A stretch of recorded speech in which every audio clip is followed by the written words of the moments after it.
कुणबी प्रमाणपत्र जे देण्यात आली होती, ही कुणबी प्रमाणपत्र कुठेतरी रद्द होताना पाहायला मिळतं. त्यामुळे मनोज जरांगे पाटील संतापलेले पाहिजे. ते नेमकं काय बोलले हे मी ऐकलेलं नाही, परंतु मी अगदी स्पष्टपणे सांगतो की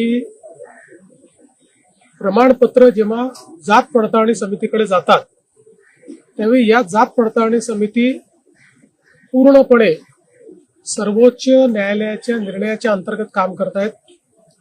राज्य सरकारचं त्याच्यामध्ये कुठलीही दखलंदाजी नाही आणि जे काही नियम सर्वोच्च न्यायालयाने दिले आहेत त्याच्या अंतर्गत ते करतायत.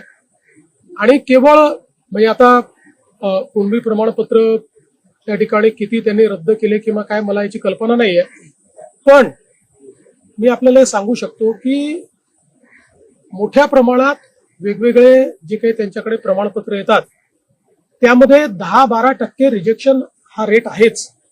म्हणजे नॉन कुणबी देखील ओबीसीचे जे प्रमाणपत्र त्यांच्याकडे येतात त्यातले 10%, कधी कधी तर काही क्षेत्रात 25% देखील कागदपत्राची पूर्तता न झाल्यामुळे ते रिजेक्ट होतात.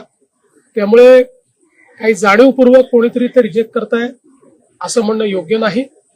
तथापि याही संदर्भात मला असं वाटतं की जर कोणाचं काही त्याच्यामध्ये आक्षेप असेल तर तो जरूर बघण्यात येईल. जे काही वरिष्ठ अधिकारी असतील ते वरिष्ठ अधिकारी त्याच्यामध्ये बघू शकतील की बाबा त्याच्यामध्ये काही योग्य प्रक्रिया पूर्ण केली आहे की नाही ते आपल्याला बघता येणं शक्य आहे. याच्यामध्ये अपीलची पण तरतूद आहे, ती अपील पण करता येणं शक्य आहे.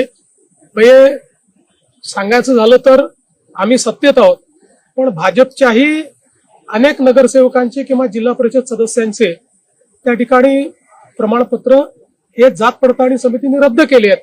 त्यामुळे याच्यामध्ये कुठलाही पॉलिटिकल दखल नसतो. सुप्रीम कोर्टाच्या निर्देशाप्रमाणे ही ज्युडिशियल प्रोसेस आहे, कॉसाय ज्युडिशियल प्रोसेसमध्ये हे काम त्या ठिकाणी होत असतं. निश्चितपणे जर कोणाचे काही आक्षेप असतील तर ते आपल्याला बघता येतील.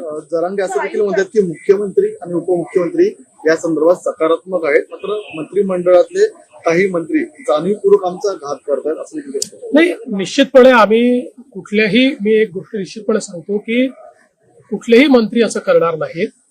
आणि मी पुन्हा सांगतो की जर कुठला ग्रीव्हियन्स असेल किंवा कोणाला वाटत असेल आमच्याकडे अन्याय झालाय, अपीलची तरतूद आहे, अपील करून देखील या गोष्टी करता येतात. ज्या त्रुटी समितीने काढलेल्या आहेत त्या त्रुटीची पूर्तता करता येते.